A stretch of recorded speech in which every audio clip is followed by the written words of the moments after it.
Hello friends, स्वागत है आपका एक और नए हिस्ट्री के वीडियो पे। दोस्तों आज हम लोग पढ़ने वाले हैं मैथ। ये क्या बात हुआ, इतिहास के वीडियो में हम मैथ पढ़ने वाले हैं। मैं थोड़ा सा मैथमेटिक्स के टर्म में बताऊंगा। हम लोग पढ़ते आ रहे हैं इतिहास में, हम मैथ में पढ़ते हैं संख्या रेखा, और इतिहास में संख्या रेखा के थ्रू हम समझते हैं। क्योंकि बहुत सारे स्टूडेंट को इतिहास बहुत ज़्यादा टफ लगता है। क्यों लगता है? क्योंकि उन्हें पता ही नहीं होता है एक्चुअल में कौन सी घटना कहाँ से आ रही है, किस तरीके से। हम इतिहास का परिभाषा की अगर बात करते हैं तो इतिहास history is unending dialogue between present and past. इतिहास कभी ना खत्म होने वाली अभी वर्तमान और अतीत के बीच का संवाद है। तो प्रेजेंट और पास्ट के बीच का सिस्टमेटिक तरीके से हम अध्ययन करेंगे। देखिए, इतिहास की बात कर रहे हैं हम। इतिहास अभी वर्तमान और अतीत, अतीत मतलब हम बोल सकते हैं अज्ञात काल से। तो अज्ञात काल से लेते हुए आप हिस्ट्री को कहाँ तक ले चलते हैं? तो अभी वर्तमान तक ले आते हैं।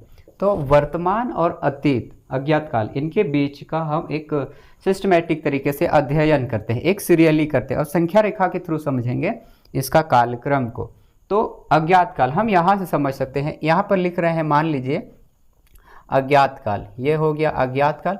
और अज्ञात काल और वर्तमान के बीच, यहाँ पर मैं लिख रहा हूँ वर्तमान। तो इनके बीच का हमको सिस्टमेटिक तरीके से अध्ययन करना है। संख्या रेखा में मैं ये बताऊंगा कि हम मान लेते हैं यहाँ पर एक ईस्वी ईसा मसीह का जन्म जो है प्रथम शताब्दी को माना जाता है। और इससे पहले का जो टाइमिंग होता है, ईसा मसीह के जन्म के पहले वाला, उसको हम बोलते हैं BC, बिफोर क्राइस्ट। और ईसा मसीह के जन्म के बाद वाला जो टाइमिंग है, इसको बोलते हैं AD, एनो डोमिनी। हिंदी में हम बोलते हैं इसको ईसवी। और बिफोर क्राइस्ट को हम बोलते हैं ईसा पूर्व। आपको इंग्लिश में जो है देखने को मिलेगा कभी कभी, इधर साइड वाले को BC मिलेगा, इसको BC नहीं, मैं बोल रहा हूँ कॉमन एरा CE देखने को मिलेगा, कॉमन एरा। और इधर साइड आपको देखने को मिलेगा BCE, बिफोर कॉमन एरा, ये मिलेगा। और कभी कभी, ये आजकल की बात करें, आजकल आपको देखने को मिलेगा, कभी कभी आपको BP मिलेगा टाइमिंग को, तो ये हो जाता है बिफोर प्रेजेंट मिल जाता है। तो ईसा मसीह का जन्म प्रथम शताब्दी, इसके पहले वाला को हम बोलते हैं BC, ईसा पूर्व, और इसके बाद वाला को हम बोलते हैं AD, ईसवी। आजकल कॉमन एरा कहीं कहीं पर, फिर बिफोर कॉमन एरा, ये आपको देखने को मिलेगा। और इसमें भी याद रखिएगा, अगर हम इधर जाते हैं तो इधर साइड घटता है, इधर साइड घट रहा है, और जैसे ही हम राइट साइड जाते हैं तो इधर साइड बढ़ता है। साल अभी बढ़ रहा है तो बढ़ता है, इधर घटता है और उधर साइड जो है बढ़ता है। तो इतिहास क्या है? मैंने बोला एक मूवी है, हम समझते हैं इसको अज्ञात काल से लेकर हम ले आते हैं वर्तमान तक। तो अज्ञात काल से लेकर वर्तमान तक ले आते हैं। इसमें भी हम अलग अलग डिवाइड करते हैं। एक्चुअल में इतिहास बहुत बड़ा है इतिहास, लेकिन हम समझते हैं उसको बहुत ही मज़ेदार तरीके से। सबसे पहले इसको हम 3 टुकड़ा करते हैं, और 3 टुकड़ा में भी याद रखिएगा, अज्ञात काल तो ठीक है, अज्ञात काल का कोई टाइमिंग नहीं है, वर्तमान का कोई टाइम नहीं। वर्तमान में हम 2024 में है, तो अभी 2024 में है, हम 2024 तक को ले आते हैं। इसमें भी हम समझते हैं, हम अज्ञात काल से ले आएंगे सीधे 2500। देखिए, हम BC की बात करें, BC इधर साइड है, 2500 तक ले आते हैं। फिर 2500 से हम यहाँ पर लिखते हैं, यहीं पर आपको मिल जाएगा, मान लीजिए 600, ये BC है। तो अज्ञात काल से लेकर 2500 BC तक ये जो टाइमिंग आपको मिल रहा है, इसको हम बोलते हैं प्रागैतिहासिक काल।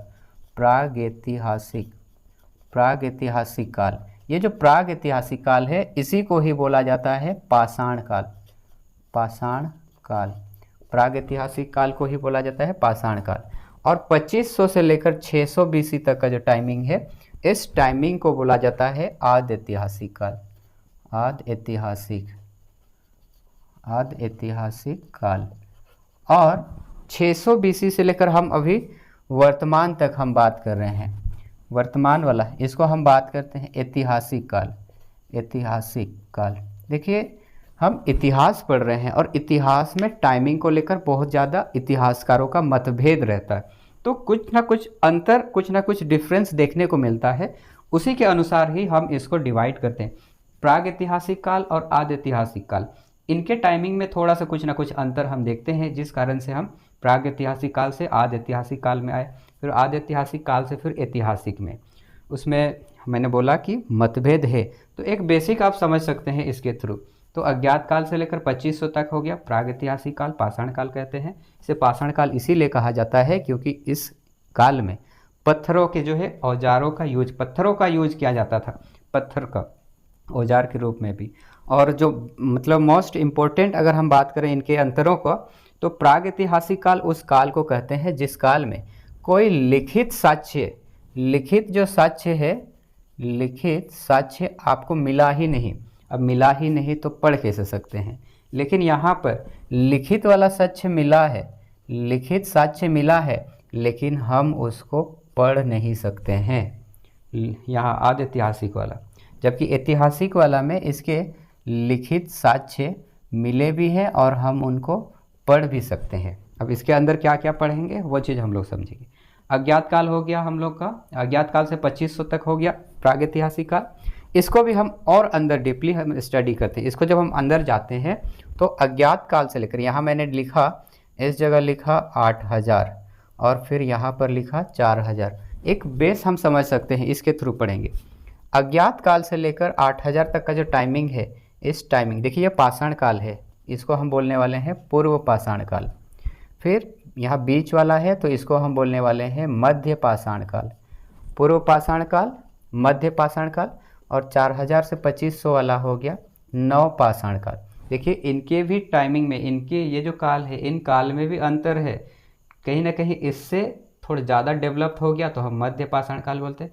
मध्य पाषाण काल से फिर ये थोड़ा सा डेवलप्ड हो जाते हैं तो फिर नव पाषाण काल होता है। और इसमें याद रखिएगा ये वाला, देखिए शुरुआती समय में ही आग का खोज नहीं हुआ था, तो आग का खोज आपको नव पाषाण काल में मिलेगा। यहाँ पर आपको आग का खोज मिलेगा, आग का खोज नव पाषाण काल।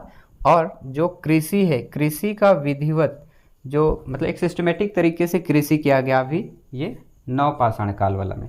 तो हमने प्रागैतिहासिक काल को समझा, अज्ञात काल से 2500 तक। और 2500 से फिर हम आते हैं ऐतिहासिक काल वाला।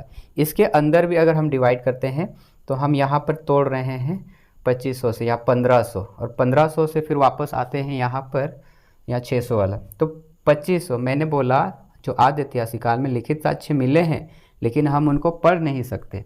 इसमें भी 2500 से 1500 ये जो टाइमिंग है ये सिंधु घाटी सभ्यता है, सिंधु घाटी सभ्यता। सिंधु घाटी सभ्यता आपको मिल जाएगा 2500 से 1500 2500 से 1500 ईसा पूर्व वाला। और 1500 से फिर यहाँ 600 वाला, 1500 से 600 तब जब आते हैं तो ये जो टाइमिंग है ये सिंधु घाटी के बाद वैदिक सभ्यता, वैदिक सभ्यता। इसको वैदिक सभ्यता इसीलिए बोला जाता है क्योंकि इसमें वेदों की जो है रचना किया गया। और याद रखिएगा इसको भी और अगर डिवाइड करते हैं तो इसके अंदर हमको यहाँ पर मिल जाएगा 1000, 1500 फिर 600 के बीच में 1000। और ये जो टाइमिंग है 1500 से 1000 वाला वैदिक काल तो है, लेकिन इसको हम बोलते हैं ऋग वैदिक काल, ऋग वैदिक काल। और इसके बाद 1000 से फिर 600 वाला, इसको हम लोग बोलते हैं, ये पूर्व वैदिक काल बोल सकते हैं, और ये हो सकता है उत्तर वैदिक काल, उत्तर वैदिक काल। इस टाइमिंग को 1000 से लेकर 600 तक वाला। इसके अंदर फिर डीपली पढ़ेंगे, मतलब ऋग्वेद में पढ़ते ऋग्वेद, यजुर्वेद, सामवेद, अथर्ववेद, इस तरीके से। तो 600 तक हमने आया। अब 600 के बाद हम वापस जाते हैं ऐतिहासिक काल में। तो ऐतिहासिक काल में भी 600 से याद रखिएगा इधर ही, अब हम ईस्वी से हम इधर बढ़ रहे हैं, एडी तरफ आ रहे हैं, बीसी से एडी तरफ आ रहे हैं। तो यहाँ पर आपको मिल जाएगा 712, ये एडी हो गया 712। तो 600 से लेकर हम पढ़ रहे हैं 712 एडी। ये 712 जो एडी है, ये 712 एडी, इसको बोला जाता है प्राचीन वाला, प्राचीन इतिहास पढ़ते हैं हम लोग, प्राचीन वाला। फिर 712 से लेकर हम आगे आते हैं 1707 तक, यहाँ औरंगजेब की मृत्यु हुई थी। तो 712, देखिए 712 हमने 600 BC से 712 AD में हम एंटर किए। और इसके बाद हम पढ़ रहे हैं प्राचीन के बाद मध्यकालीन भारत, मध्यकालीन भारत।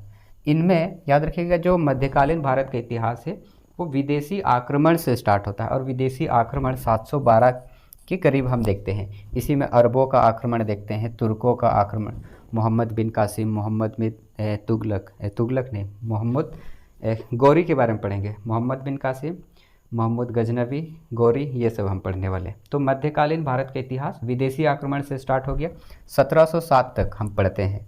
और 1707 के बाद अभी वर्तमान नहीं, वैसे हम पढ़ते हैं 1947 तक, यहाँ तक हम पढ़ते हैं आधुनिक वाला, आधुनिक भारत का इतिहास पढ़ते हैं भारत में। तो इतिहास में हम 1707, लेकिन 1707 में आपको आधुनिक भारत का इतिहास स्टार्ट नहीं होता है यार। लेकिन एक्चुअल में जो आधुनिक भारत का इतिहास स्टार्ट होती है वो यूरोपीय कंपनियों के आगमन से स्टार्ट होती है। 1600 के करीब से हम पढ़ना स्टार्ट करते हैं, 1600 में से। तो 1707 ऐसे हम यहाँ से बोल सकते हैं। मैंने बोला इतिहास में कालक्रम को लेकर मतभेद रहती है, तो आप कालक्रम को थोड़ा सा अंडरस्टैंडिंग के लिए आप इनको मान के चल सकते हैं। वैसे एक्चुअल में आधुनिक भारत का इतिहास जो स्टार्ट होता है वो यूरोपीय कंपनियों के आगमन से स्टार्ट होता है।